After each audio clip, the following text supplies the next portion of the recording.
Assalamualaikum at magandang gabi mga bagay. Sa mga oras na ito mga bagay, ginabi na kami sa pag-ikot-ikot dito sa Holosulu. Ito na ang last destination namin mga bagay.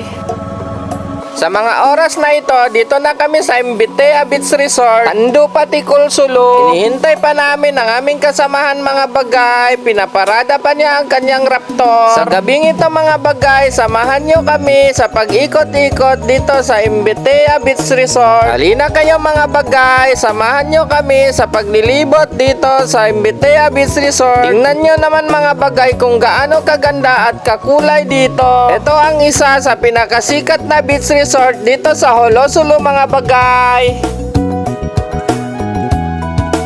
Grabe talaga mga bagay ang mga bumungad sa akin kung gaano kalinaw ang tubig dagat dito mga bagay. Ganyan kalinaw dito yung dagat, malayan sa Manila. Kung gusto niyo pupunta dito, punta kayo. Huwag kayo matakot, wala nang kinatatakutan dito. Malayan sa Manila Park.